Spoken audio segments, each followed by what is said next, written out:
हेमंता बिस्वा शर्मा कुछ कह रहे हैं, कुछ सुन लेते हैं।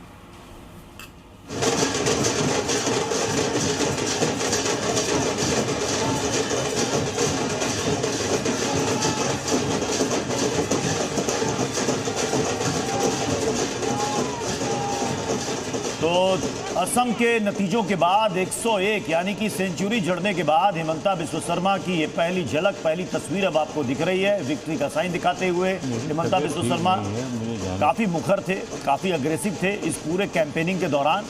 और अब ये देखिए, जब असम में जीत की हैट्रिक यहां पर बीजेपी ने जड़ दी है, उसके बाद विक्ट्री का साइन दिखाते हुए हेमंता बिस्वा शर्मा आपको नजर आ रहे होंगे।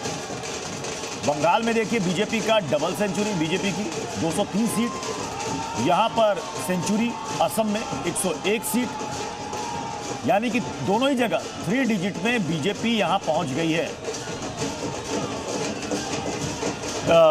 मैं चाहूंगा एसके दत्ता सर, आप असम से ही आते हैं, ये जो अग्रेसिव कैंपेनिंग रही है, गौरव गोगोई कहां पिछड़ गए? बहुत बड़ा दारोमदार था, कांग्रेस के वहां के प्रेसिडेंट भी हैं कांग्रेस के, लेकिन खुद वो सीट भी हार गए, फिर कांग्रेस के लिए भी कुछ नहीं कर पाए, ऐसा क्या हो गया?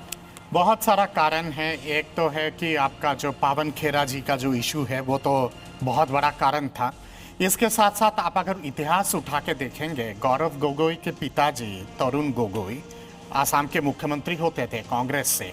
उन्होंने बाकायदा सुप्रीम कोर्ट पे कहा था कि आईएमडीटी एक्ट जो इलीगल इमिग्रेंट्स को रोकता है, एक स्पेशल प्रोविजन है आसाम में, उसकी कोई आवश्यकता नहीं है। उन्होंने ऑन रिकॉर्ड कहा था कि मोर अहमत एटाओ घुसपैठी नाई, सुप्रीम कोर्ट में एफिडेविट पे बोले थे कि एक भी घुसपैठी मेरे आसाम में नहीं है, जबकि उस दौरान की रिपोर्ट कहता है गृह मंत्रालय का कि लगभग 2.25 करोड़ के आसपास घुसपैठी आसाम में थे उस समय।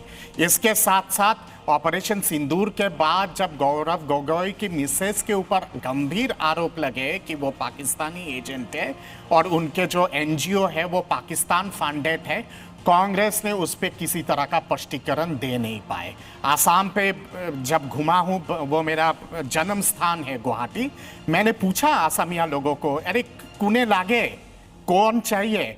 सब ने कहा कि ये बांग्लादेशी मियाँ ने लागे, मामा लागे, यानी कि बांग्लादेशी मियाँ नहीं चाहिए, मामा चाहिए। और ये रेजोनेट हुआ है आपके अपर असम पे, लोअर असम पे, बराक वैली पे, कचार, नॉर्थ कचार हिल्स पे, बंगाल का भी वही परिस्थिति था।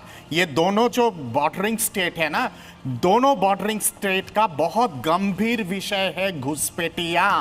और इस चीज को ममता दीदी ने भी जानबूझ के नजरअंदाज की, दुधेल गाय वाला वोट बैंक पॉलिटिक्स के चलते। और कांग्रेस का इतिहास रहा है कि लगातार उसने आसाम पे नजरअंदाज किया है और इसीलिए कांग्रेस का ये दुर्दशा हुआ है। और आज तृणमूल कांग्रेस का बंगाल में इसीलिए दुर्दशा हुआ है।